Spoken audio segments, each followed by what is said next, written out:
If you've looked at my channel, you have seen a couple videos on The Maze of Insanity.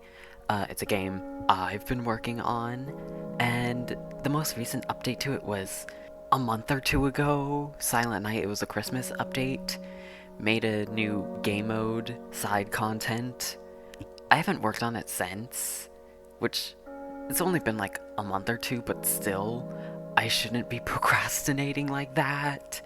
So, here's the 2026 update plans. Just so, people don't think it's dead. Also, I do want to say, I didn't specifically make renders of a lot of the models specifically for this, just as like B-roll, and a couple of the renders are just a little chopped, whether it be a pose that's a little sucky or mostly translucency issues, specifically with hair and anything that's like semi-transparent. The lantern for the Reaper or the veiled veils. I had to completely remove Oliver's hair because I tried to just remove the transparency completely, make it opaque. It looked ugly. It worked with the two other characters with that sort of hair. Did not work for him, so he had to go bald. Don't mind that. Demonic Abode Area 4 and 5 remake. This one's been in limbo for way too long. I literally uploaded me modeling and texturing Mira months ago. I haven't done anything since. I didn't even make the Oniyome remodel. I didn't even make the second remodel for this update. To make this brief, Mira Area 4 is getting a complete rework. The map, the model, the gameplay, the objective, the ambience theme. Currently, Area 4 is the worst part of Demonic Abode. It's boring and a big ol' nothing burger section. Also, the AI kinda sucks in it. It also makes the house's layout really weird. I mean, that matters the least because literally who cares, but still. It also gives me the chance to remove the basic Mimic AI V5 kit thing I've used, which I've been needing to do because that AI kit has been deteriorating in effectiveness, we'll say, as my scopes have expanded. Honestly, the best solution for me would be to make my own AI, but I don't know how to do that, and I'm too scared to try, because raycasting scares me, and I'm pretty sure I have to do that. Anyways, Area 5 will also be changed, but less so.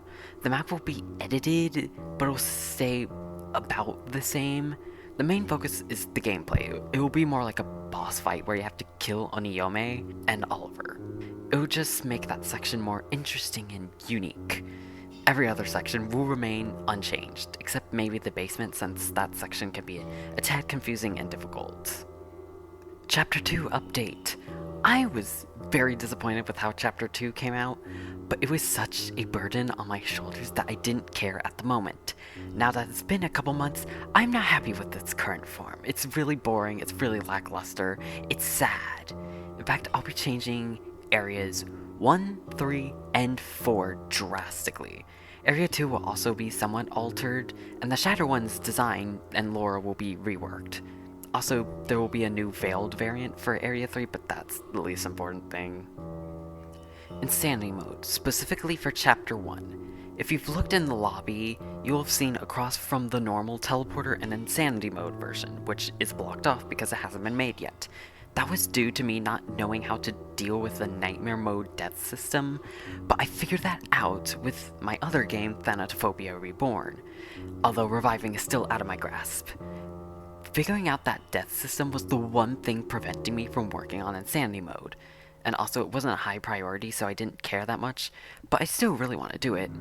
Also, Forbidden Lair released Insanity Mode for the Dollhouse game mode, and now I'm a little upset that they beat me to the punch. I'm joking, obviously. It's just the name I chose for the Nightmare Mode version because the game's called The Maze of Insanity, and I didn't want to use Nightmare Mode since it's pretty overly used in this sort of genre. I do want to explain what Insanity Mode actually entails. It's not just, you have one life and the monsters are faster. No.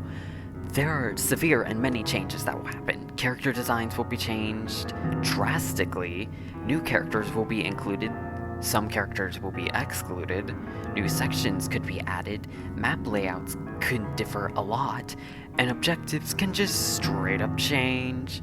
Chapter 1's Insanity Mode isn't all that planned out, and what will change so far is pretty minute, all things considered. In fact, only one new character was added and one old one, and 2 characters got killed. No, 3? No, 2, but one kind of got kicked to the sidelines too, tortured. The first character, he kind of got the boot. Whoops.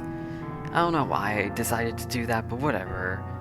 Also, Alicia, that friendly NPC in the house area, she does not make it. I wanted to mention a couple other updates that may or may not happen. Hollow Lake. I'm not all that happy with its current state, mainly in terms of gameplay and lore. Aesthetically, I like it. My main issues are there's basically nothing besides the main lake segments, and those bits of gameplay are kind of generic, and there's also the lore issues with 2 of the characters, the Reaper and Quailgeist. The Reaper was just an inclusion I made to have 3 characters, but they have since been given actual importance in the lore, so their presence no longer really makes sense.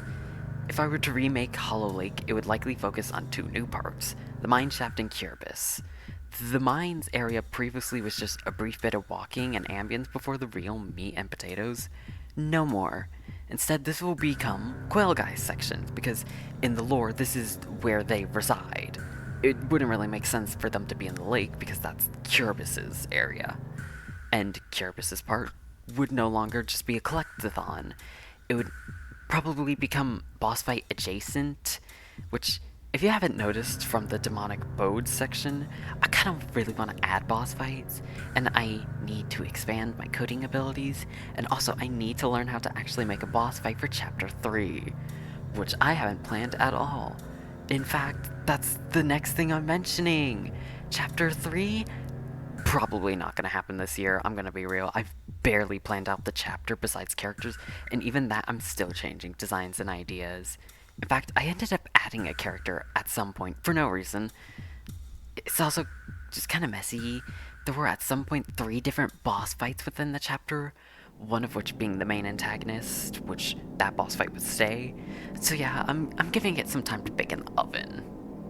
Retro mode. If you've looked in the extra content area, you've seen this section boarded up. I didn't make that. My co-developer put it in the lobby at some point, and they have done nothing with it since. I don't even know if they knew what they were doing with it, and I can't even communicate with them anymore because of the chat update. So yeah, this is probably scrapped. So yeah, that's the 2026 update roadmap thing, except it's not really roadmap, it's pretty scattered. But if I were to actually try to decide the order of updates, Demonic Abode would probably be first, because even though I'm more disappointed with Chapter 2's current state, Demonic Abode is much smaller in scope than Chapter 2, so that would be an easier starting point. Insanity Mode would be last, because it's the one that matters the least right now.